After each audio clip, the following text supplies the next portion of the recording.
4 serán las entidades bancarias que manejarán los 1.170 millones de dólares de fideicomiso del presidente Sebastián Piñera, según se conoció. El mandatario y la primera dama Cecilia Morel alcanzan un monto de 665 millones de dólares, mientras que el resto corresponde a sus hijos. Del total, cerca de un 23% de lo declarado corresponde a lo exigido por la ley 20.880 sobre la probidad de la función pública y prevención de los conflictos de interés, mientras que el 77% restante se incorporó de forma voluntaria. El mandato además establece que los recursos que se generen por la liquidación serán invertidos en instrumentos que los administradores definan, con un tope de un 80% en inversiones. Bueno, nos ocupamos de este tema. Está con nosotros en el estudio María Jara Quemada, abogada y directora de Incidencia del Centro de Estudios Espacio Público. María, bienvenida. Muy buenos días. Oye, ¿qué es lo que es incidencia? Incidencia es eso, es incidir, meter los temas en la agenda, tratar de que nuestros temas estén en la agenda pública, se aprueben en el Congreso, etcétera. Venir acá, por ejemplo, claro, está incidiendo, ¿viste? En los rockeros y rockeras y pecadores y pecadoras. Exactamente. Hay algo que es interesante de la nueva ley, al menos de lo que yo leí, que hay una especie como de áreas que son grises, por decirlo de alguna manera, que no son tan claras en cuanto a las declaraciones que tienen que hacer, porque en fáciles, todos los funcionarios públicos tienen que hacer una declaración de intereses y de sus bienes, ¿no? Sí. Ahora, hay algo que tiene que ver con los intereses o posibles conflictos de interés que no están regulados en la cantidad de empresas que uno tiene ni nada de eso, y que es como gris eso. ¿Cómo las nuevas autoridades están obligadas a declarar eso? Y cómo, por ejemplo, el presidente Piñera haría esa declaración o hizo esa declaración. A ver, no todos los funcionarios, pero la mayoría de los funcionarios de un cierto nivel decisorio para arriba tienen que hacer esta declaración de interés y patrimonios cuando ingresan, la tienen que actualizar en marzo de todos los años por si hubieran cambios, y también cuando salen, ¿ya? Y los objetivos son dos. Uno, con el tema de los intereses, es saber si tú puedes tener un potencial conflicto de interés. Esto no evita que tú vayas a tener el conflicto o no, pero la idea es tener la información para que hayan alertas.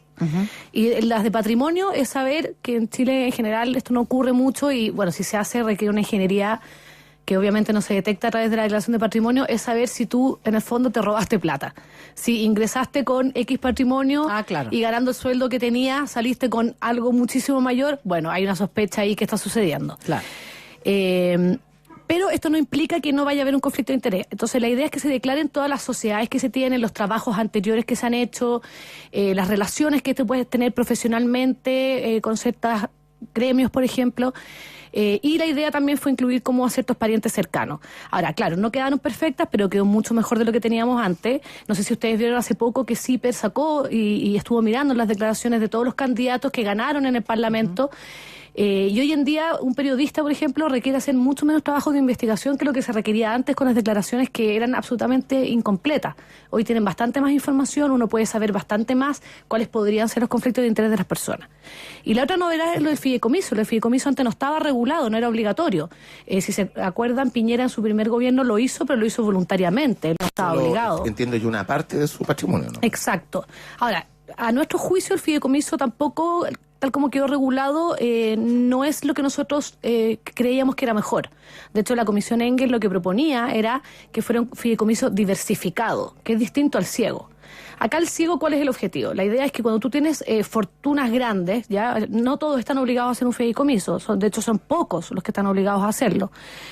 Cuando tú tienes una fortuna grande, que es arriba de los 670 millones de pesos, tú tienes dos opciones. Todo lo que supere los 670 millones de pesos lo vendes, o tú haces un fideicomiso sobre todo lo que son en el fondo acciones, bonos, que se transan en bolsa, etcétera.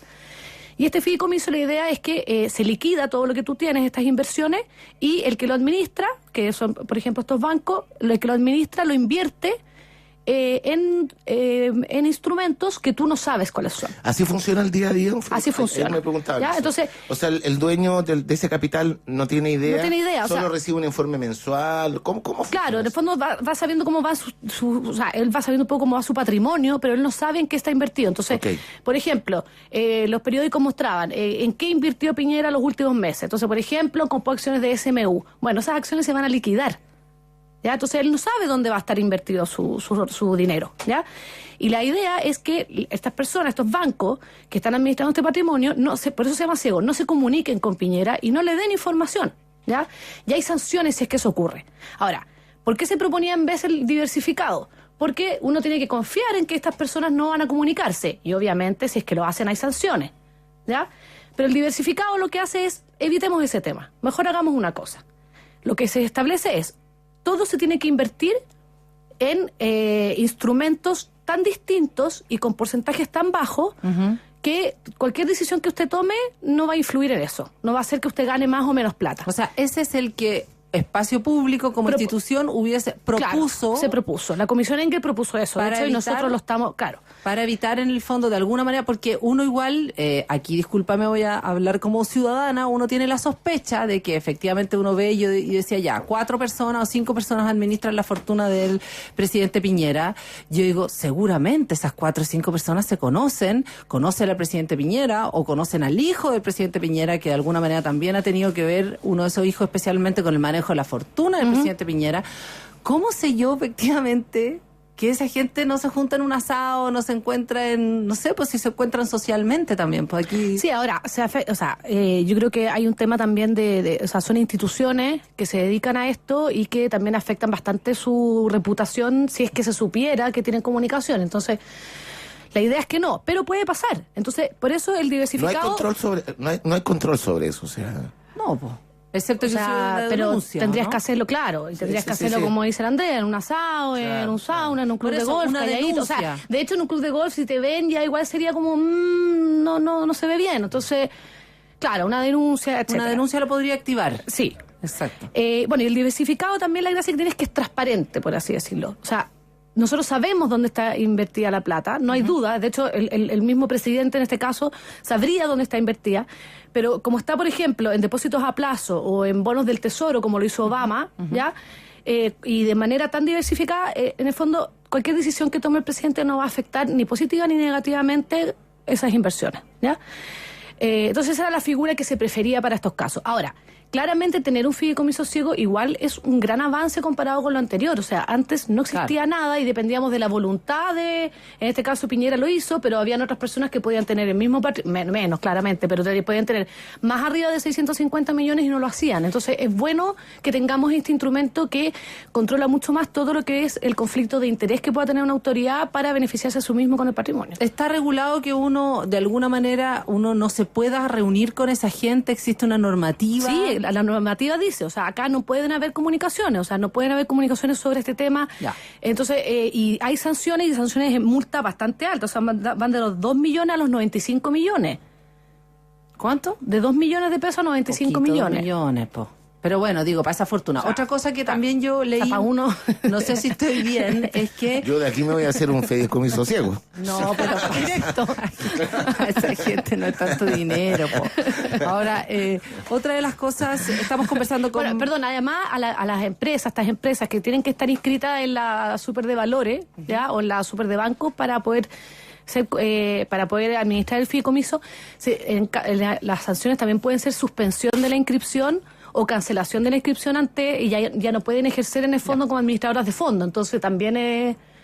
Estamos conversando con María Jara Quemada, abogada, directora de incidencia del Centro de Estudios de Espacio Público, sobre el tema del fideicomiso y otras declaraciones de intereses de los ministros, del presidente Piñera y etcétera, gente que tiene mucho dinero. Ahora, María, nosotros hemos conversado varias veces este tema. ¿Tú sientes que se avanza o no? Que hay una perspectiva...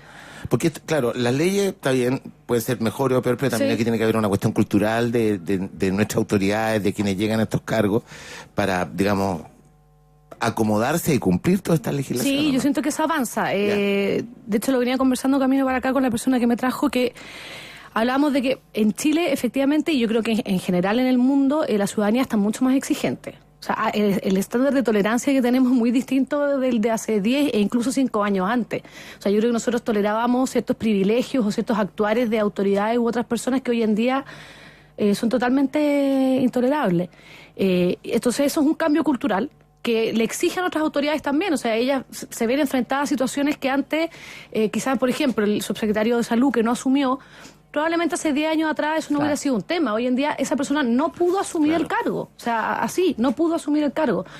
Ahora, perdona, con respecto al tema del fideicomiso y las declaraciones de intereses, tengo entendido que, porque en el caso del presidente Piñera, él hizo, sus hijos y su mujer, además Cecilia Morel, hace declaración también, ¿no? Es decir... A ver, declaración hacen las mujeres, pero los cónyuges, porque puede ser un hombre, en el caso de... Los cónyuges la hacen en caso de que estén casados con sociedad conyugal, que van en franca retirada, y ojalá se retire harto. Ahí hay un tema yo encontrado. Pero todos los cónyuges o convivientes civiles tienen que hacer declaraciones de, por ejemplo, sus actividades, sus intereses, ¿ya? No del patrimonio. Del patrimonio sí tienen que hacerlo cuando están en sociedad conyugal o el régimen similar, que es lo que se llama comunidad de bienes, en la convivencia civil, ¿ya? Y los hijos que están bajo patria potestad. Entonces aquí también, efectivamente, voluntariamente se hizo algo a lo que no se estaba obligado, porque además, otro tema, quedó fuera del fideicomiso ciego todas las acciones que estén en el extranjero, porque en ese momento se consideró que en el fondo lo que se afectaba con el actuar de una autoridad era lo que ocurría en la Bolsa Nacional y no en el extranjero.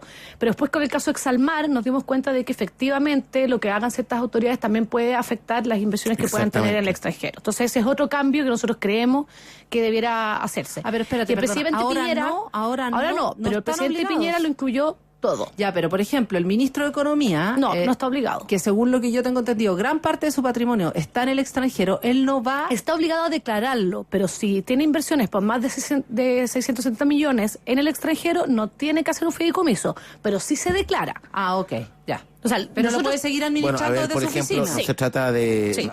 A ver, se trata básicamente de establecer quién estarían más obligados a esto, pero el ministro Moreno, que es no al nivel del presidente Piñera, pero otra de las personas más ricas del gabinete. Ya en la administración pasada, él declaró un patrimonio de 33.000 millones de pesos. Me imagino que él también de alguna forma está supeditado a este tipo de... Sí, por supuesto. Él lo hizo, de hecho. Lo hizo, por eso te digo, claro. Es que no es lo único, digamos, es que... Entiendo que el ministro de Economía iba a vender, en el fondo, en vez de hacer el fideicomiso, él iba a hacer lo otro que era la enajenación. Claro, pero espérate, es que pongamos este detalle. Significa igual que en este caso el ministro de Economía, para que entendamos en fácil, él desde su oficina podría administrar esos bienes en el extranjero. Absolutamente. Sí, estamos hablando del señor Valente. Ministro Valente. El ministro Valente, que es dueño de Econsult. Pero eso entiendo que lo va a vender, Una de las cosas, de las tantas Lo que cosas sí es que tiene que declarar todo eso. Antes no se incluía lo del extranjero, tiene que declararlo todo y entonces nosotros igual nos enteramos de que eso existe. Entonces, también en el caso de que viéramos que hay alguna actitud de él como autoridad pública, que uno dice, yo creo que esto está influenciando los negocios que él tiene, bueno, eso existe, esa denuncia existe y se puede hacer ante las autoridades. ¿Se le puede vender a un socio, perdón, Andrea, y después recomprar? ¿Recomprar cuando vuelve? Sí. Claro. Diputados, senadores de la República, subsecretarios, ¿tienen el deber de hacer esta declaración? ¿Hasta qué lugar llega? ¿Qué pasa con, por ejemplo, con las municipalidades, ponte tú? Las municipalidades están los alcaldes también. Los alcaldes tienen que hacerlo. Sí, los alcaldes también tienen que hacerlo. Y, por ejemplo, la declaración de intereses también tienen que hacerlo ciertos funcionarios, todos en general, todos los como jefes de departamento, de división también. O sea, llega más o menos hasta el tercer, cuarto nivel, que se llama. O sea, estamos bien, dices tú. Yo creo que sí. O sea, en tema de declaraciones de interés y patrimonio estamos bastante bien. El tema del fideicomiso, como yo les decía, nosotros hemos preferido un instrumento de fideicomiso diversificado versus ciego y que se incluya también los bienes en el extranjero. Ya. Pero estamos muchísimo mejor. O sea, yo creo que lo que decía Antonio antes, o sea, yo creo que como reacción Chile, en comparación con muchos otros países que se están enfrentando, por ejemplo, al caso de Odebrecht, muchos casos de corrupción como Brasil, Perú, Guatemala, que tiene un expresidente preso, una ex vicepresidenta, etcétera, como reacción política, porque aquí se siempre han enfrentado dos cosas, la reacción judicial y la reacción política. Claro. Como reacción política ha sido muy buena. O sea, de hecho, muchos países nos miran como ejemplo respecto a los cambios legales que hemos hecho. O sea, se han dictado más de 10 leyes. Hicimos un cambio en financiamiento de la política que tenía una resistencia gigante antes. Lo mismo con los cambios de los partidos políticos, sistema de alta dirección pública. O sea, hay cambios importantes. Obviamente nosotros estamos siguiendo cómo se implementan también esas leyes, porque a veces uno la lee y dice quedó muy bien, pero luego el que la interpreta la implementa de otra manera. Entonces, bueno, hay que ir viendo. Pero como reacción política ha sido muy bueno. Yo creo que claramente se puede seguir haciendo más. Hay muchos temas que faltan. Vemos lo de Carabineros, lo de las Fuerzas Armadas, municipios. Nosotros tenemos mucho el ojo puesto ahí. Pero yo creo que como reacción política ha sido buena y nosotros esperamos que este gobierno continúe con esta racha. O sea, que no nos quedemos acá porque uno se queda acá tranquilito y salta el próximo caso y volvemos de nuevo a todas las desconfianzas, etcétera. Entonces, nosotros esperamos que este gobierno siga avanzando en el tema. María, muchas gracias por venir al programa. Gracias a ustedes. Déjame darle las gracias a Isaías Aguilar también, que nos mandó un tuit donde dice que el ministro de Economía vendió el 100% de su participación en eConsult. Nos dice esta persona que nos escribe porque él trabaja ahí. Claro, muchas gracias. La vende, lo que la puede seguir es administrando igual si es que tiene la plata fuera. Esa es la diferencia, digamos, que él no estaría obligado. Si es que todo ese dinero se fuera al extranjero, él lo puede seguir administrando. Él directamente. Esa Yo creo que la desconfianza no te va a llegar a ninguna parte, Molito. Te va a hacer mal. Bueno, de más. Vamos a ver. Chao, María. Gracias. Chao, gracias a ustedes, que estén bien.